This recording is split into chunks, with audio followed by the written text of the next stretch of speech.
Quiet Place 2. It was well worth the wait. That was a good one because that was also one of the first movies that got kind of postponed. Like when it was supposed to come out just as COVID was ramping up and we were locking down. I remember that being one of the first movies that they're like, they have pulled it from release and they're going to sit on it until release. And that he kind of got in a fight with them about like not wanting to release it on video on demand or anything like that. Like it was made to be in the theater. He wanted it to be seen in the theater. And they are doing a double feature tonight. I think it's tonight only at my theater that I go to, where you can see both of them back to back on one ticket. Nice. So I thought about doing that. I'm probably not going to, but I thought about doing it.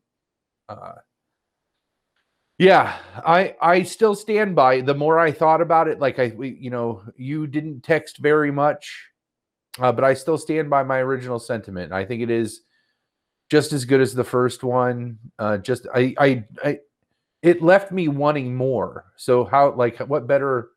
Yeah, it felt short, but in a good way. Yeah, like how long was it? And what better compliment can you give a film than like when the credit rolls and it completes the story? And like you said, not in a bad way. It's not like they left any loose ends or anything like that. I wanted another 30 minutes of what I just saw, Yeah, it was 97 minutes, which is perfect. Like, but I don't think that happens very often anymore. So perhaps that's why it felt so. Yeah. So, but also it's real, it wastes no time, Yep. So, it picks right up like the last frame of the first movie and that it moves on. Well, that does that like prequel thing, or not prequel, but like it takes you back before the first movie and then kind of resumes. Yep. Which I thought was a nice way to be reminded of everything while also introducing the new character played by Cillian Murphy and I give him some shit and all that, but I was glad to see John Krasinski. Oh yeah, absolutely. Especially, we never really talked about it, I don't think, on the show. But I really appreciated the thing that I don't think we talked about it on the show, but I really appreciated that Some Good News program that he did. I think Twinkie hit me to it, and when we would watch it, it was just really nice. It just felt like nice at a time when that was when we needed some good news, and so that helped broaden my. I mean, I always liked him, but whatever. I get that box where I'm just like, you can't play Jack Ryan. Come on. What's I don't know where this resentment comes from for John Krasinski, but I'm moving past it. This is a guy that got famous for making this face. I know. At cameras. So like, and then he's playing Jack Ryan. I can see that. Come on. Yeah. I know. But so I was glad to see him in this. Comedy guy. I know. Exactly. Yeah. How dare you? How dare you try to do anything else? Yeah. But make that face. Anyway, I was happy to see him. Yeah. And I liked the movie a lot. It felt like a kind of a classic sequel in the sense that it does everything. It stays in the sort of same vein as the first one. It honors those characters, and it just kind of steps it up a notch with each thing. So it was like it felt I wouldn't say predictable because I can never predict anything, but it just sort of felt like inevitable in a kind of a good way. It's like, this just seems right. It was just like kind of, so I wasn't like blown away by it or anything, but it was at the same time, it was exactly what I would have wanted it to be, which I wish sounded more positive. Let me say this. I can say this positive. That Millicent Simmonds, is that the name of the young lady that plays their daughter? I think she was just amazing. And like the resolve on her face was super moving to me throughout, and especially by the end. I forgot that there was a brother that was still surviving. I forget a lot of things. And the baby. I remembered the baby, but like I thought they introduced the brother that does a lot of signing with her and is kind of really much more reticent than she is like brave.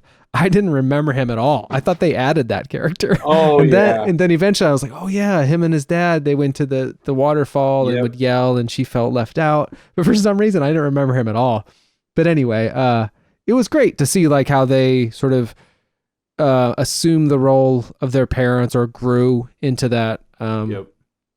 sort of positions of maturation or leadership or whatever, and kind of stepped up as was needed when the, I mean, not, I was gonna say when the adults couldn't, but let's, Emily Blunt was once again like unbelievably like, I don't know, tough, whatever. Like, he's more the Cillian Murphy character who was kind of like a little too hesitant Yeah. for the daughter's taste, and kind of he came around to her way of thinking and supported her and stuff.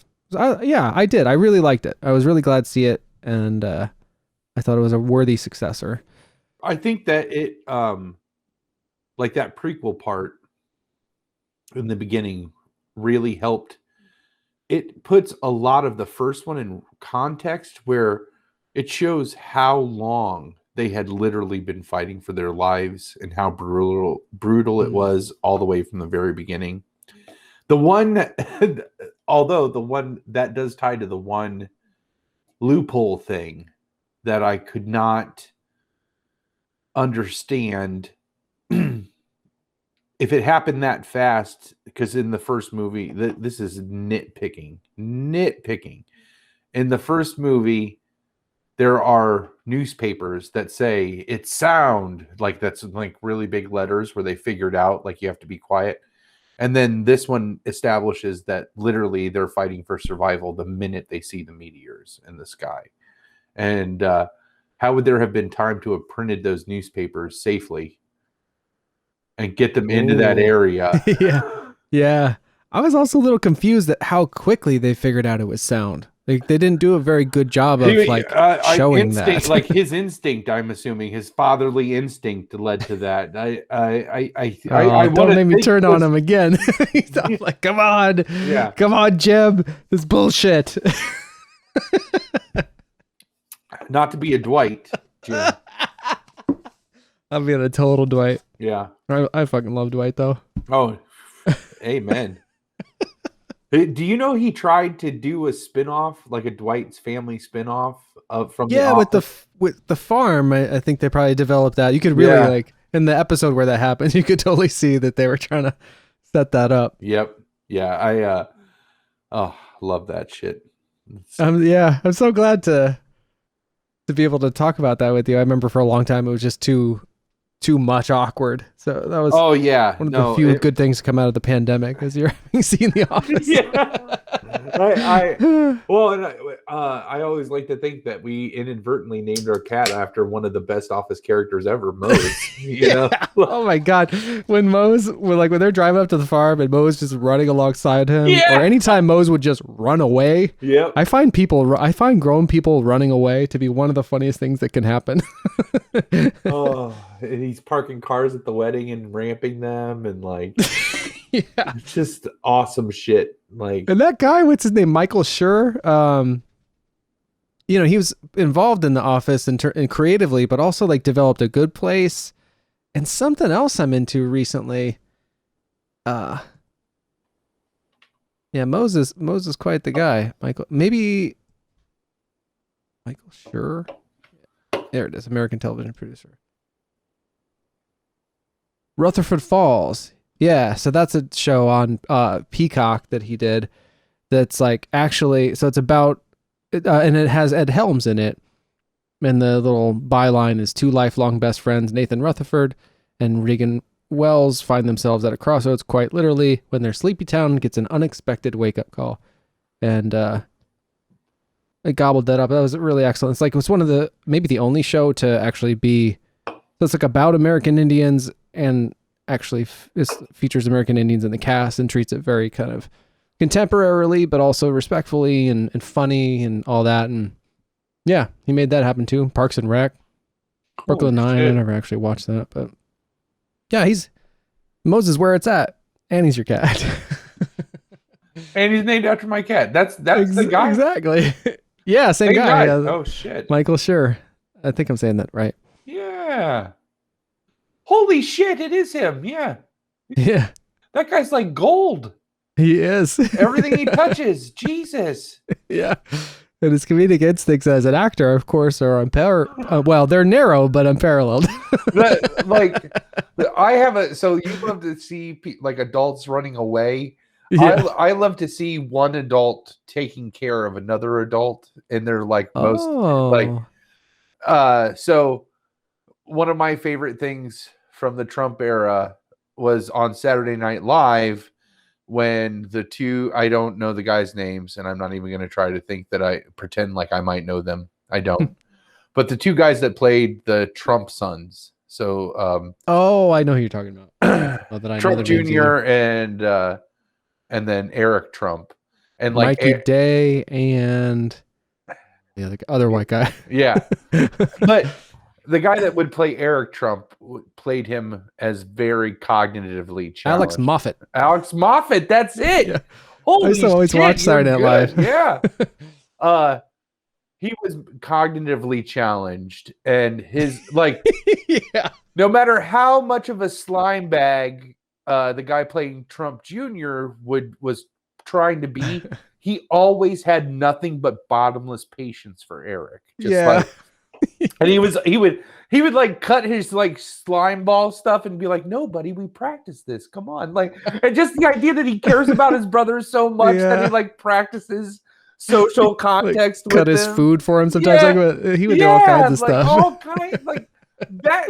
I ate that shit up. And the same thing with Mose and Dwight, where it's like Mose instills brings out this like sensitive side of Dwight, where he's like willing to cradle him in the storm. Like he mistakes Jim for Mose. He's like, "Come in. Do you need? Is it the storm?" Like, he's implying like he's gonna rock him back to sleep during the storm, and like. All that kind of terrible. Stuff. Like Dwight is like literally moaning and crying.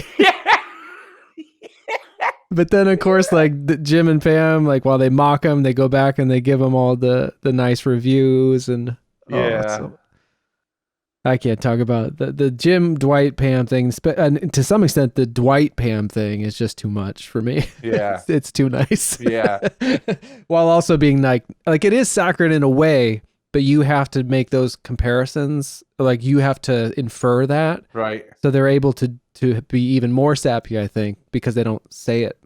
Oh, great. Good shit. Yeah. And Quiet Place 2 is good shit. I would clarify it as good shit, even though I don't know why I was withholding my praise of it.